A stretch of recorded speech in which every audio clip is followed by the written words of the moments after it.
SofaKingDrunk back again with yet another attempt at a stout review. The one I'm going to review just now, the one from the Bristol factory, and it's their Bristol Stout, 5% on a Richter scale. Absolutely top draw stouts I have tried so far from the Bristol beer factory. Bottle conditioned, so if you've seen my ultimate stout review, the coffee table wore a little bit of it, so I've got a little cloth this time in preparation. Here's the pop. I think it's behaving itself now actually. Didn't get a chance to show the bottle crown for the ultimate stout, it's just, they're all the same, it's just a boring old gold top. So anyway, I'm going here for the pour of the Bristol Stout. As I said, 5% the Richter scale. Got a little bit of smoke coming off it there as I poured it in a glass. I don't know if the camera will pick that up or not. But what I've tasted from this company, I've watched lots and lots of the reviews of their products, because the Bristol Beer Factory has sort of intrigued me, the name. And then when I saw the brews and people were, how they were rating them, I thought I've got to get my hands on some of their stuff. And being north of the border, they're quite hard to get a hold of. But if anyone in my native city of Glasgow who is interested in Bristol Beer Factory beers, I know that Hipple Beers in Queen Margaret Drive or the West End, they were carrying a couple of their beers, so catch them on Facebook or well, I think, yeah, Facebook. I don't know if they're on Twitter, but definitely on Facebook, and drop them a line and see if they've got any in stock. Well worth a trip over the West End to pick some of these up. So anyway, back to the Bristol Stout, 5% of Richter scale. Go in here for the nose and see what it has to offer.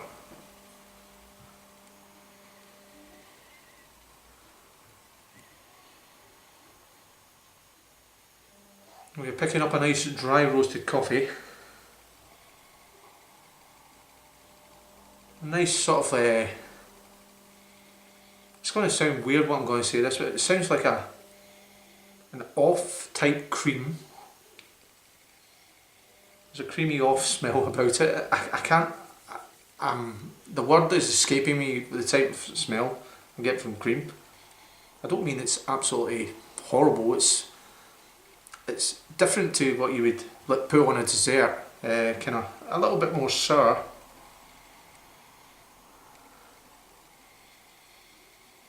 And a kind of dry roasted nut type aroma. Well, it's all about the drinking. So anyway, SofaKingDrunk drinking a Bristol Stout,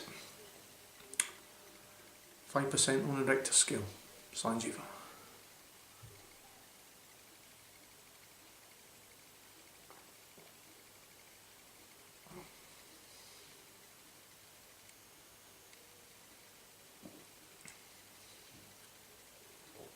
Well,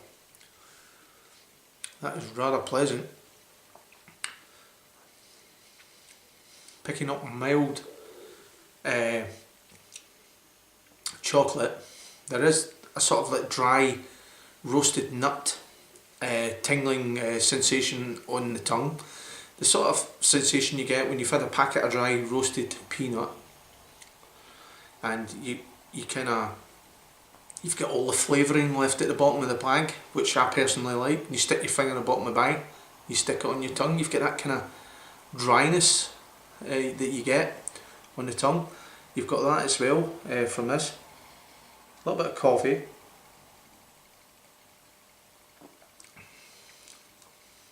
It's quite thin.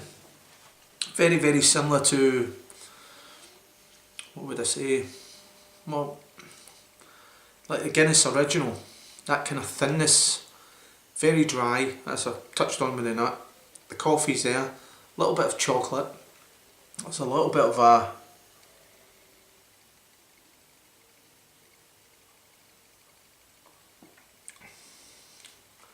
as I get more and more into it, it's a little bit more of, seems to be a lot of use of licorice in their beers. I'm now picking this dryness up in the roof of my mouth as well. Very licorice orientated dryness. Yeah, I'm getting more and more of the licorice as I get into the beer.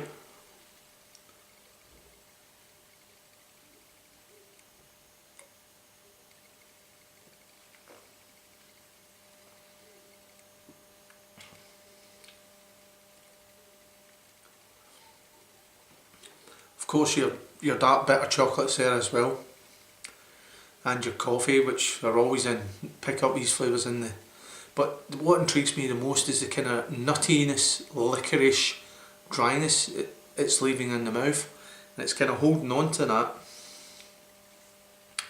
It's classing itself very much, I would say like I think I actually, I'll get a high furniture for this, I think it's actually classed itself as an Irish style stout, or I may have read that somewhere. So let's see what it has to say. Black and ruby red. Irish style stout, yeah, it has classed itself.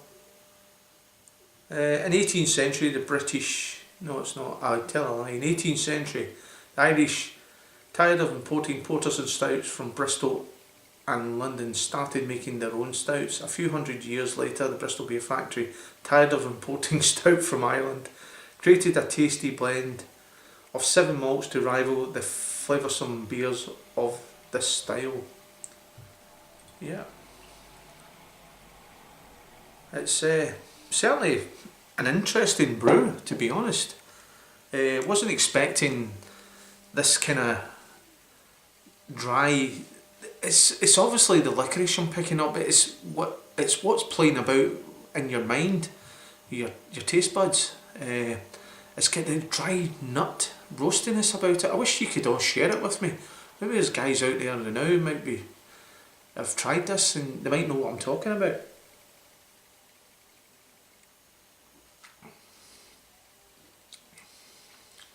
It's the thinnest one of their stouts I've tasted so far. Bristol Beer Factory. As I say, it's only 5%. It is very, very thin, but it's got a lot of happenings in it. You know what I mean? There's a lot of interest in it. It's not a bland stout by any means at all. Really, really nice. It's like one of those ones like your old grandfather would have sat and he wouldn't have chilled it. He would have just opened it at room temperature and sat and necked it, maybe with a couple of wee sly ones on the side, a couple of wee drams of some sort of good Irish whiskey or good Scotch whiskey or whatever his tipple was. But it's well worth picking up. So I'm going to give Irish style Bristol Stout by the Bristol Beer Factory, 5% on the Richter scale. I'm going to give this a SofaKingDrunk rating, and I'm going to give this one, because it was a wee bit thin for me, but it still had a lot of character and a lot of happenings. I'm going to give this a 7.5 out of 10. So it's still getting a good mark. So anyway, if you've tried the Bristol Stout before and you quite liked it, drop a line below. And if not, SofaKingDrunk. Catch you in another beer review. Ciao for now. Keep drinking good beer.